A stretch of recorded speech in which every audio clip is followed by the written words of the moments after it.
Guys, what's going on? Welcome back to the Men's Physique podcast. We've got Ahmed Kidder. Is that how you say your Yes, last name? Kidder, that's got how it. I say it. Who just won his IFBB Pro card in Men's Physique at Canadian Nationals last weekend. So we're going to dive into his prep, his journey to becoming a Men's Physique Pro, and then talk about the overall battle that earned him the title. So Ahmed, congratulations. And what I wanted to ask you first is you guys are all on the sideline after the overall battle. What was going through your head when they called out your name for the pro card? I don't know if you guys saw the whole overall, but I was in the center with Brandon already. And then the moment they switched me to the left side, I knew it was me because judges kept looking and I think they were saying who's gonna fade first. And even when I was breathing so hard, my abs were still so tight. I think Brandon lost his abs, like they kept fading. But during the overall, I was very nervous. Who do you think was going to be the toughest competition to beat? I thought I was gonna place like shit in the overall because there's two guys in the overall. They beat me in my class in Toronto. One of them is Wahbi and the other one is Mohammed. One of them plays second and the other plays third, and I plays fourth. So I was like, I'm gonna get my ass kicked here. And Brandon is massive. Brandon is huge. I was very nervous size wise and because of my last show and whatever. And the Toronto Super Show this year, I didn't even make top three. So we went to the overalls and I started from the side and then they switched me to the middle right away. And then Brandon kept switching with guys till he came to the middle with me and we shared center to the overall. And then they switched us at the very end. That's when I knew it was going to be me. Yeah, we got your Instagram pulled up here, and this is the overall lineup. There are some heavy hitters in this overall. Like everybody that was in the overall has won an overall recently. Yeah, Kevin, Amar, Wahbi, and Mohammed. Brandon won TNT Muscle, and then Mohammed won the Alberta Open. Yeah, this was a super tough lineup. It was a good battle. I think Amar won. Well, Yeah. Fun fact, Wahbi won the class in Toronto and he didn't show up to the finals. I remember that. Yeah, so What Wahbi didn't happened? show. I don't know. I have no idea till now. They didn't get awarded. So they gave it to another guy.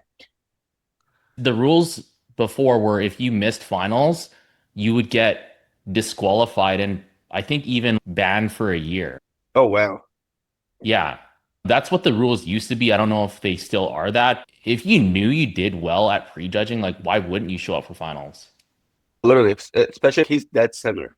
So why do you think the judges ended up picking you as the overall winner? I would say structure-wise and how peeled it was in my med section. Because if you looked at the overall, my med section was the tightest. Even when they made us pose for 8 minutes, my med section stayed very tight. Otherwise, the other guys were all bigger than me, honestly. Brandon was twice my size.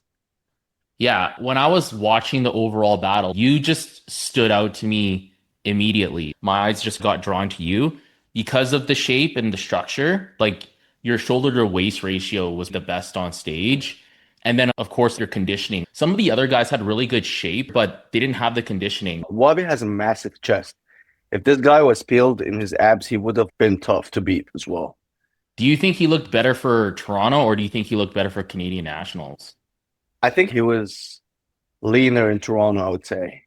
Yeah.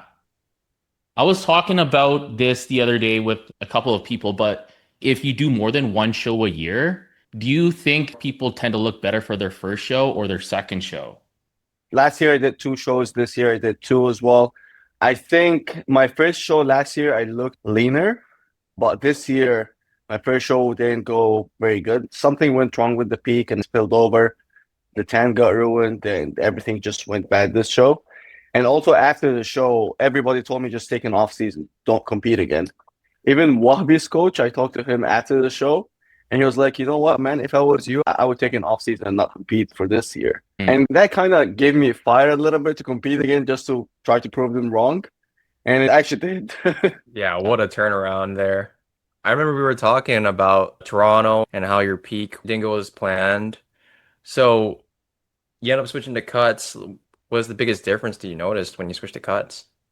So the biggest difference started like maybe from the second week we started working together, because the more food he gave me, the more my body responded. I would say a month before the Toronto, my carbs were too low, and I think my metabolism just died or whatever happened, because whenever we carved up, it didn't go well. Like my body just didn't respond to any of the carbs, and it just felt bloated and spilled over, and it was ridiculous. How many carbs was that? For Toronto, Yeah, like how many carbs were you eating on average during the Toronto prep? And then what was your average for Canadian Nationals prep? so a month before Toronto, carbs were 215. A month before the Canadian Nationals, it was 400. Oh, That's insane. Yes, and surprisingly, we didn't change anything till peak week. Like we stayed at 400 till peak week. We didn't drop anything. When you started with cuts, did he just jump you up right away? Or did you guys like take your time working the carbs up to 400? The first week, just seeing how the body responds with just a little bit of carbs, more than what we're actually getting, like more than 215. We did 250, and then I dropped weight, and then we did 300 and something, and then I kept dropping weight. He was like, bro, your body's just a furnace. And then he just added more carbs, and and that wasn't the sweet spot for my body. It just kept responding very well. And for the first time, I think about 5 weeks, I had a burger. And that was like the best thing ever. He was like, your conditioning is already there, and we don't need to be that shredded this far. just So curious. Before Toronto, so you went from 215, but like for your peak, how hard were your carbs and like how many meals were you having in a day? Because something I noticed this year is I handle lower carb meals, higher frequency leading up to a peak. Like I'll do 8 meals in a day, and that worked out better than just cramming it into six when it was like a high carb day. I'm just wondering, did you change anything in your peak? Did you Yes. go higher The frequency? the main difference actually was like the biggest difference was the peak. On my peak week on Toronto, we were flat till I think 3 days out, and then we started carbing up. But the amount of carbs that we had, I think it was way too much than my body needed. So on Thursday, we had almost 500 grams of carbs after being on like 200. So my body just was like, what the hell is happening? And then Friday, it was 690, okay, almost so almost 7. 700. Yeah. And show day, I had lots of things to eat backstage, like rice cakes, Rice Krispies, and whatever. But with cuts, he gave me just 2 meals before prejudging, and they were very light, because he was like, you don't need to eat anything backstage because your midsection is very sensitive.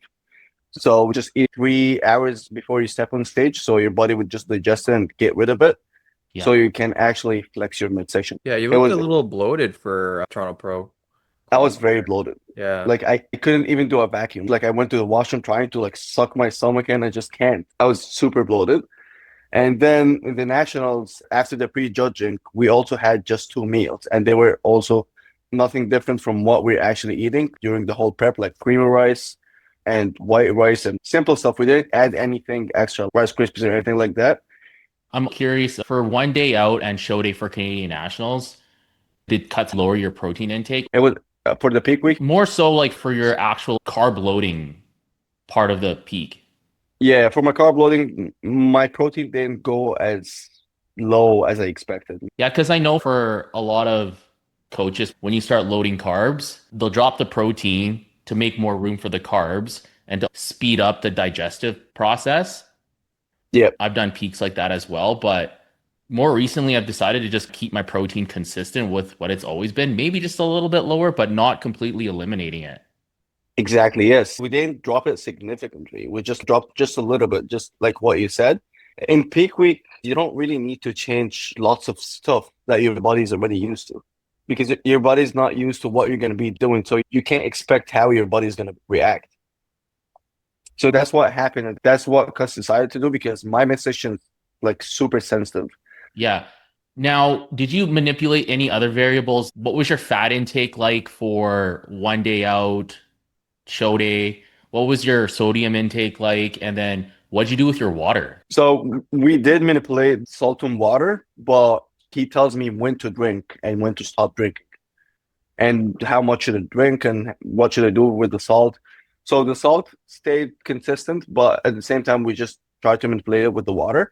But the main thing was the water and what time should I drink and what time should I stop drinking, because there was a couple of hours that I had no food and no water. So he was like, I'm gonna tell you when to drink and when to stop drinking. So your body would just react to what he actually wants. So between prejudging and finals, did you have any water? Very minimal water. So I did my first chickens after prejudging and we were super tight. And then he was like, we can get a little bit harder. So we had minimal amount of water and the food stayed consistent. We didn't play much with the food, but we just added some more carbs. And he was like, take a nap and just send me chickens after I wake up.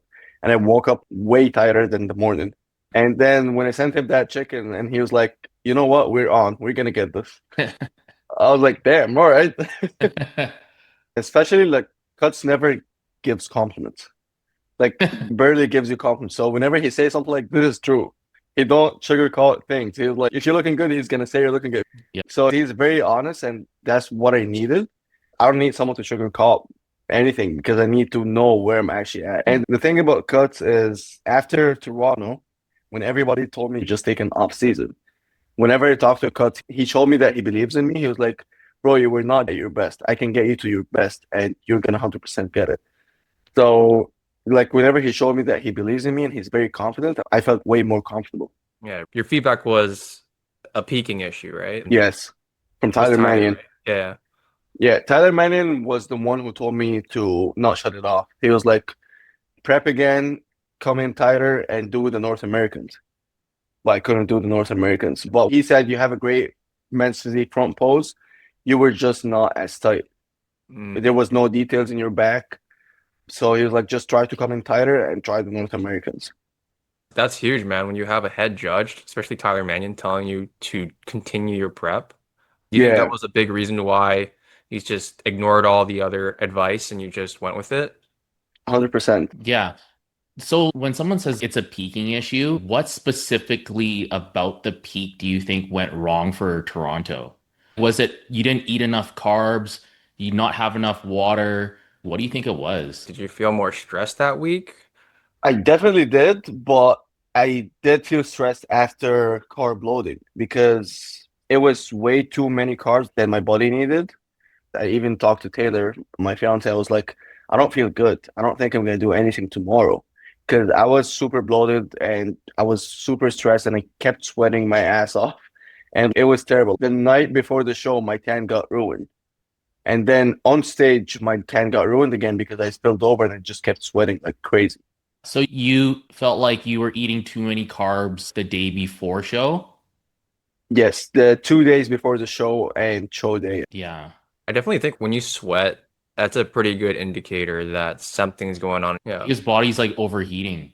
Oh yeah, I can feel it in my midsection. I can feel it like I can't really breathe well. My stomach was bloated as hell, and I just kept sweating the whole night. And I woke up like the next morning still sweating. The tan was also one of the main factors that ruined my whole presentation because my back just like no definition at all. What was the weight difference between Toronto and Canadian Nationals?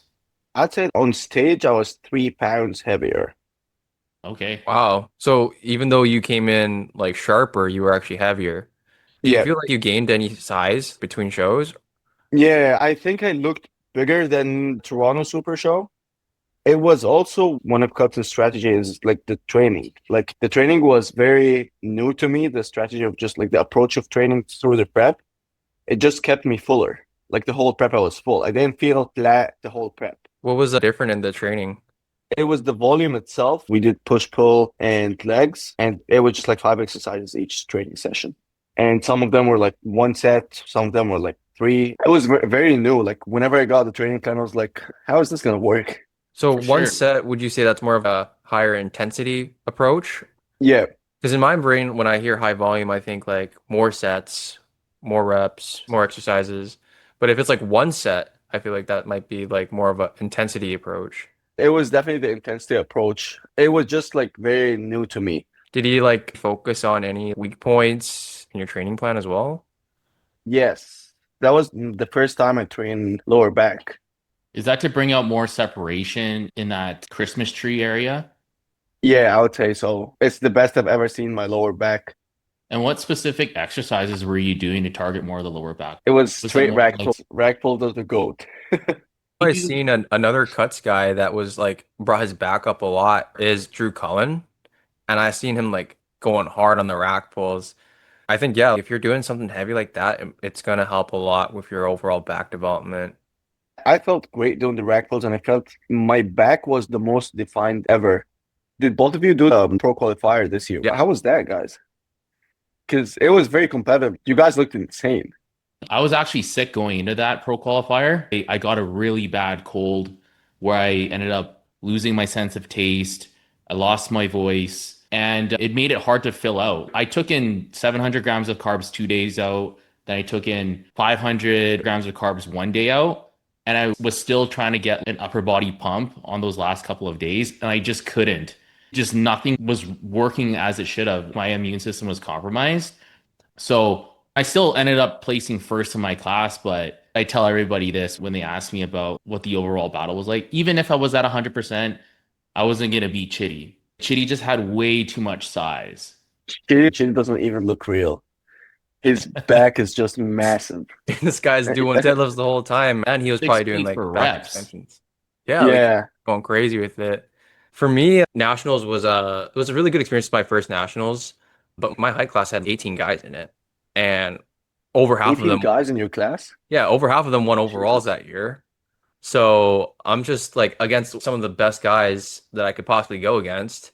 And I guess I was a little bit nervous going into it. I like over pumped up backstage. And this is a big tip for anyone watching. Like you want to pump up enough, but don't over pump up where your heart rate is too high. So I felt like my heart was like pounding through my chest when I was on stage. And I think that kind of led to my posing not being as perfect as it could have been. So that's something I would fix for the next time is I would pump up enough and just try to control my heart rate. I know when I'm posing perfectly, my front pose is really good. But if I'm breathing through my stomach, then that illusion goes away. Yeah, definitely. Yeah. It stays pretty small, but my breathing wasn't under control. Another thing is I have a shoulder injury. It's getting better now, but I wasn't really symmetrical in my right shoulder compared to my left. So those two things I feel like helped me back, but it's also like a good thing in my brain because I feel like those are things I can change like right away. It's not really a weakness that will last. I can fix it for sure. 100%. Yeah, it was a really good experience overall. The guy in my class, Antoine, he won that my high class and he had Ryan Terry level shreds. There was like no way I was going to win the height class there, but I think I could have done a little bit better if things went my way because I actually did start in the middle. They moved me into the middle with Antoine and I just started fading. Like it was a posing thing for sure. I faded into like third or fourth, and then at the very end, I faded even more and I went to the fifth spot, and Brian Hamilton moved into the fourth spot. And then they called top four back, and I was fighting for fifth. Yeah, fading is a big issue Yeah. because sometimes you just look impressive in the very first couple of seconds and then you just start fading. At a national level, it's pretty evident too. For King Kong, I think I was compared a couple of times winning that quickly. I won that height class very quickly. I think it was only a couple minutes I was compared. But then at nationals, I guess I just was expecting a similar amount of time to be compared, but they compared us like 3 times longer than they did at the regional show I was doing. I was not prepared. Maybe I could have lasted the 3 minutes, but it was like I think 8 minutes of comparison, just going at it, and I just start slipping placements. So that was a big lesson for me. Ahmed, Yeah, how often do you practice your posing? leading into the show like every single day, but in the off season, I keep it once a week.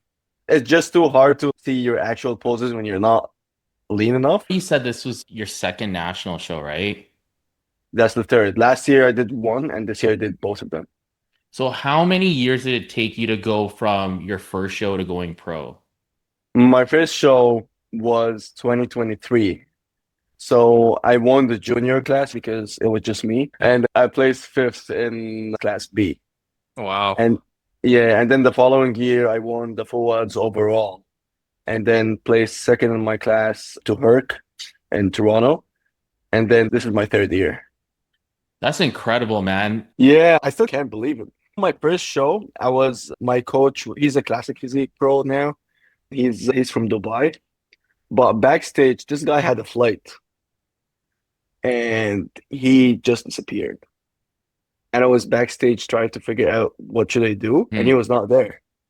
What was it like to get prepped by a coach that was doing it completely online this time compared to the past where you have a coach there in person? It's not that big of a difference if your coach is actually following up with you and asking for pictures every hour. It didn't make any difference for me. It worked very well. After you did Toronto show, I thought you were going to come to Vancouver and compete there. Yeah, I wanted to do it. I wanted to do a show right away, but Jaden told me we can use this time for an off season.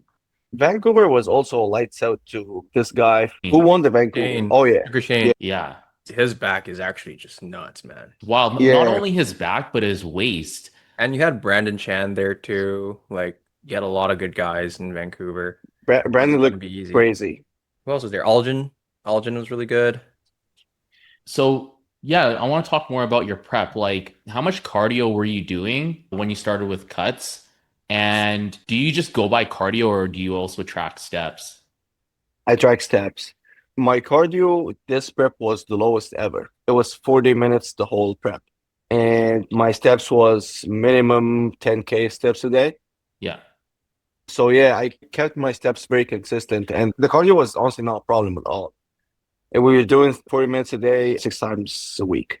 Now, do you count the cardio into the 10K steps or is it on top of the 10K steps? Into the 10K steps. Okay, unless you take your watch off and you don't count the cardio, because sometimes people will say steps isn't cardio, but technically you're still burning calories when you. Yeah, it is. It definitely is. Yeah, my day is fully ruined if my watch died. That's pretty cool. You're only doing 10,000 steps a day for that second leg of your prep. Some people I know, they have to do 18 to 20,000 steps a day. Yeah, I talked to lots of people. They're doing like crazy numbers of cardio and steps. Yeah, I was doing a lot of cardio at the beginning of my prep. I was on the Stairmaster. I was going hard. I was like doing 45 minutes. Hardcore, like max level stairs. We actually had to switch to bike for the last 6 weeks because I think the Stairmaster, it did a good job of getting me like lean ahead of time, but it was also like causing way too much fatigue. Oh yeah, your body would be exhausted. I was cooked. My joints were cooked. Everything was cooked. I was just sore all the time. And then once we switched to the bike, I was doing less calories on it, less time on it, but I was like still making progress. I was still getting leaner. For me, I think what really worked best is getting leaner ahead of time. Yeah. And then just once your like body's kind of fat free, then you can chill out on it and then lower that stress level on your body.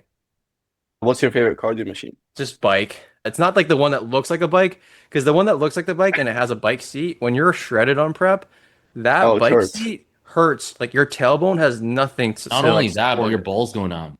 Yeah, I heard it's actually bad for your prostate health. Yeah. You can actually get an erectile dysfunction from sitting on a bike for too Oh, long. jeez. Okay, I'm not doing that anymore.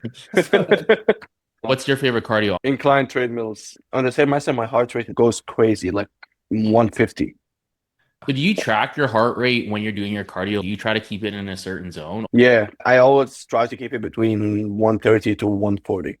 Max 140. Yeah. The sweet spot is like 135. Yeah. I think Stairmaster is like one of the only pieces of equipment that really gets me like drenched in sweat when I'm done for cardio. Me too. This last prep, what I wanted to try was, can I still get shredded without even doing formal cardio? So all I would do is I would go out and get my steps like on a walk around the neighborhood.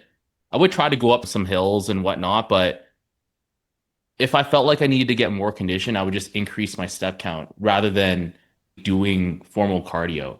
Is that because you thought like the cardio would be like catabolic and it would just be better if you didn't do it? I just wanted to try a different approach just because for most of my preps, I've always done cardio. But this time I wanted to see if I could still get shredded without having to do formal cardio and do it just by getting steps around the neighborhood. And I felt like it still does the job. Oh, really? Yeah. Wow. I never thought about this, honestly. But do you burn the same amount of calories when you walk more steps? I think if you're doing something like incline treadmill or the Stairmaster or the bike, like you have more control over how many calories you can burn because like with incline treadmill, you're on a certain grade. If you're keeping it at 5% grade or 8% grade, like it's going to be more challenging. You're probably going to burn more calories during that session than you would outside. But was there like a specific reason why you avoided it, or was it just for fun? It was an experiment. Sometimes I don't really enjoy being on an incline treadmill for an hour and Hmm. it just makes time go by really slow. Boring. I agree with that. Did you guys try the new Elevate flavors? Caramel cookies and cream. No, I haven't. I have so much carrot cake. I like when Sadiq's thing came back out. I didn't get it the first time around, but when it came back the second time, I bought 5 bags, dude. So I still have You more tried the carrot bags. cake yet? No, that's a really great flavor, especially if you have a good vanilla protein powder. When you combine that, it's amazing. You guys, vanilla or chocolate people? Chocolate. Definitely Vanilla's never Chocolate. done right. Vanilla, Straight like chocolate. vanilla, especially protein powder, most of the time it's not done correctly because they need to put vanilla extract, but like the company that I'm working with, BioX, like their protein powder, it's pretty good vanilla. But in the past, I've had like vanilla protein powder just tastes like chalk, man. It doesn't even taste like vanilla. So Yeah, I always stick with chocolate. You just can't go wrong with yeah. chocolate. What's like the weirdest prep meal you've ever made? I was just gonna ask you that. My peak week, I had chocolate cake, cream of rice, like the Elevate, and chicken and almond What? butter. In the same bowl? Yeah, I just mixed them all together. And then my fiance didn't want to even look at the plate, but it actually tasted so good. I loved it. honestly not a terrible concoction. The weirdest one I had was I ran out of my Elevate chocolate cake, so I had the blueberry muffin with ground beef and Dude. and peanut butter. And I think it was a teaspoon of honey as well. And the salt, bro, the mix was incredible. Blueberry muffin, ground beef, peanut butter, honey. Back in 2015, this was like for my second show. I was dieting so hard. My carbs were so low. I got so desperate that I took romaine lettuce and I baked it in the oven. And then I took it out and I put cinnamon on it. Dude, it Baked was oven. weird as fuck. Did you even have any? I was so deprived. I was like, how can I still eat something without eating a lot of calories? And I'm like, okay, I'm gonna do romaine lettuce and cinnamon, thinking it was gonna be good. Did you have a weight rebound after this? Because I know like most of people who do keto just end up like having a massive weight rebound. For that show where I went way too restrictive, yeah, the reverse diet was terrible. Like I couldn't control Mm. myself at all. For the Natural Canada show, finishing that, I didn't really have any sort of plan after. So I just went back to enjoying more food and not really even having a reverse diet.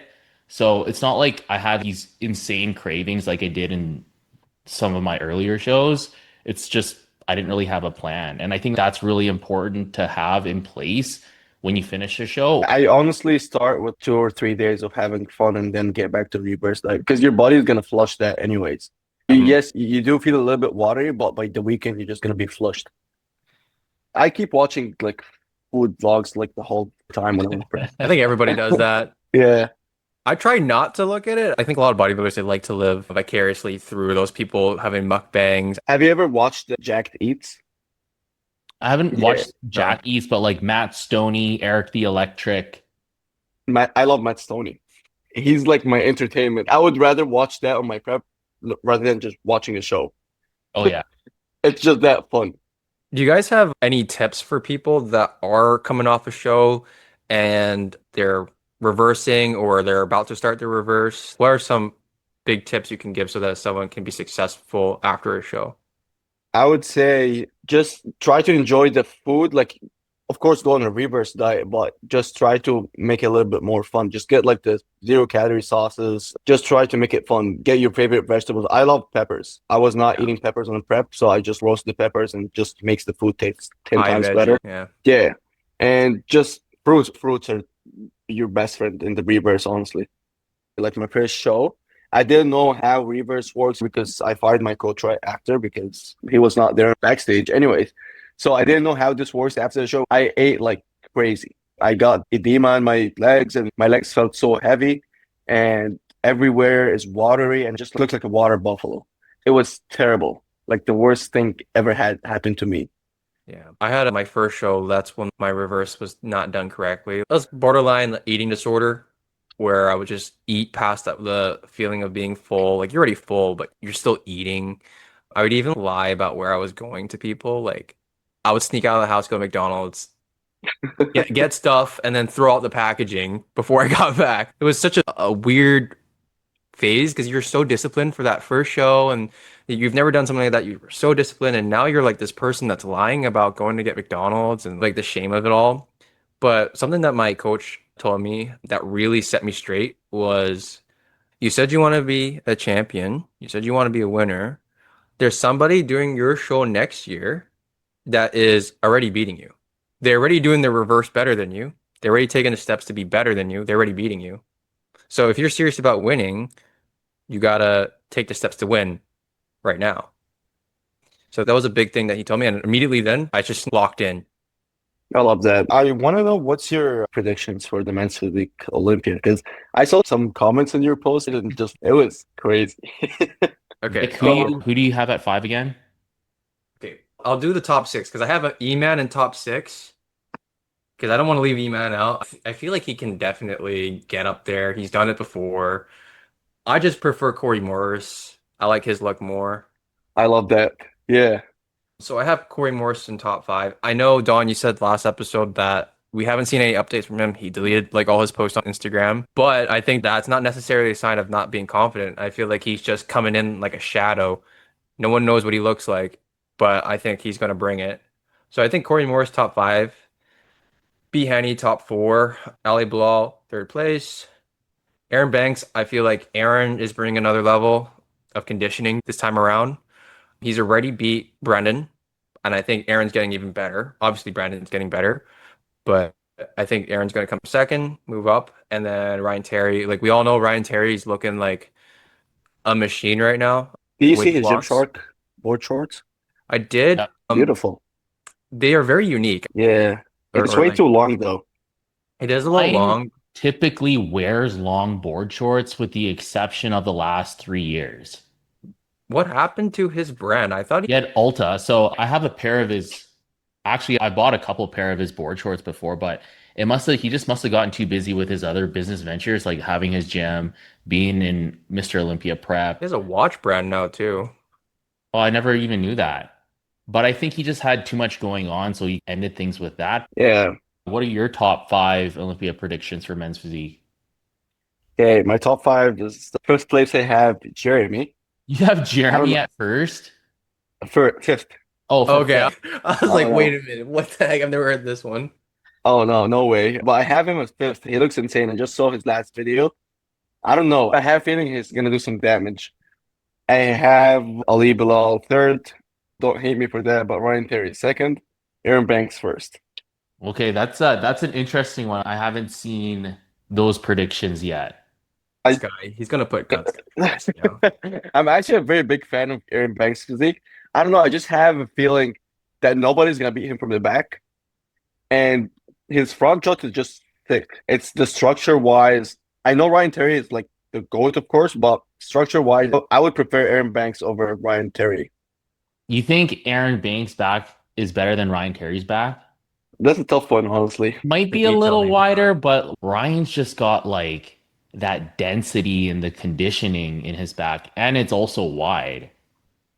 I was just gonna say, density wise, I think Ryan Terry has the density, but Aaron Banks has a wider back, of course. But I don't know if both came in 100%.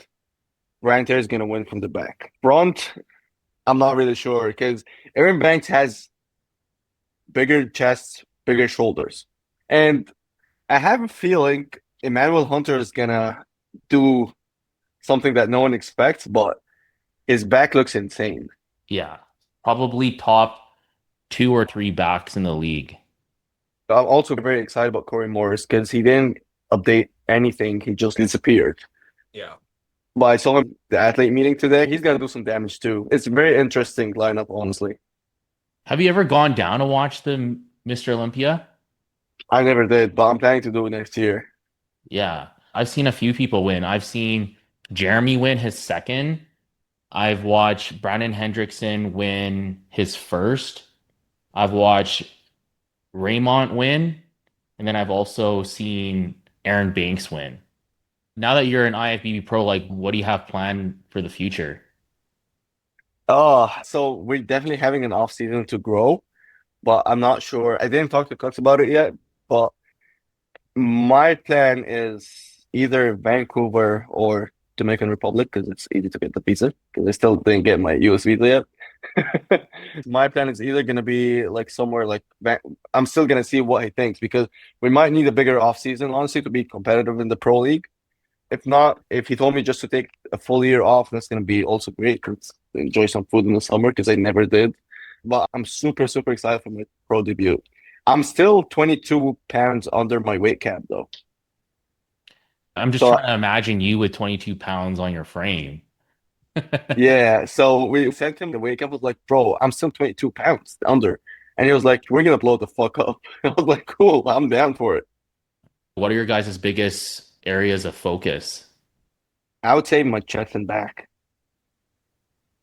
Yeah, well, I just I want to keep growing and keep my waist tight. I think you're overall pretty balanced. I can't really specifically nail a weak point on you. Just the overall size, I would say. I just want to keep growing and keep my waist tight. Hopefully not blow my waist up, but just grow everywhere. Vic, any other questions that you wanted to ask Ahmed? I guess one question is like I can see that you're very close with Taylor, your Yeah. girlfriend. Like, how important is it to have like a support system that is rooting for you no matter what? Like, even with decisions like doing another show to get your pro card, or like even dealing with you on prep and stuff like that. Oh, honestly, it's super, super important. I'm not the nicest guy whenever I'm on prep. What do you think about me when I'm on prep? She said you could be a lot worse. But yeah, she honestly like this prep, she cooked all the food for me. I just do my cream rice because she can't do the right consistency. But yeah, but she honestly cooked all my food. She was my second coach. She was also texting cuts the whole time. But whenever like I'm sleeping, whatever, what should he do, whatever. She was really like my second coach this prep. Damn. That's huge. Yeah, I'll give her the pro card, but it's mine. Yeah. Does she have any aspirations to compete herself? She sometimes thinks about it. She still want to compete. She still, yeah, she's very hesitant about it. But yeah, she always comes to the gym with me. She do the cardio and she eats same as my food, but with different portions. Yeah, she's very consistent about this. So I'm not sure if she's gonna compete in the future, but both of us being on prep, it's gonna be a little bit difficult. I think one question that I wanted to ask you is who's had the most impressive physique you've ever competed against? I'd say Nima. Nima is massive. If you saw him in the pictures, he is massive. I think he's 30 pounds above my weight. Yeah, but Nima has a very men's physique structure as well. 30 pounds above your weight. Would that mean he's above his potential pro weight cap? I think he is above his weight cap. That's insane. Herc was also above his weight cap. So then when Herc turns pro, does that mean you had to like Yeah, I cut think back so on? because he's definitely gonna have to drop weight because I also heard that Herc was 30 pounds above my weight as well. I believe I was the lightest one on the stage. That just goes to show you like weight is it doesn't really matter. There's no stat above your head when you're on stage. This is how much I weigh. It's how you look. Overall look and how you It's 100% overall look because men's physique was never about size. It's like how balanced you are from top to bottom. One of the most important thing in men's physique is the midsection. So it's not because you're bigger you're gonna win. It's not open bodybuilding, right? I got texts from people, screenshots from people that are saying that I'm too small to be a pro and whatever. But it happened, man. Yeah, when I was watching Class B, and it was pretty much only between you and Nima. Me and Nima are very close. He knows how stressed I was before the show, and he didn't tell me that he's competing till show day. And then he was like, I didn't want to stress you out. And then when I knew he was in my class, I was like, oh shit, we have a big problem here. How Because was last this time? I don't know, but I've been always in class B, and then in Toronto, I don't know why they put me in class C. Same thing happened with the guys in my class as well, like Wahbi and Mohammed. Like I met them both in the overall, but in Toronto they were both in the same class with me. Uh, And what I know about Nima is Nima never lost his class, Yeah. and then so that was a threat for me. And seeing him like when I was like we both stand at the same time, and I was like, holy shit, this guy's massive. So yeah, I was pretty nervous going into the pre-judging, but yeah, it worked out really good. Yeah. No, it worked out great. Okay, I think that's pretty much it. So yeah, Ahmed, congrats once again. Where can everybody go that's listening to find you? Go to my Instagram, IFBB Pro _ Ahmed Kidder. And I do online coaching now as well. I've been doing it for a while. Don knows about it, but I didn't really have the time to market for it. I have lots of free time in my hand right now. Just hit me up. And thank Awesome. you guys for having me. Hey, we man. appreciate you coming on and can't wait to see what you bring next season.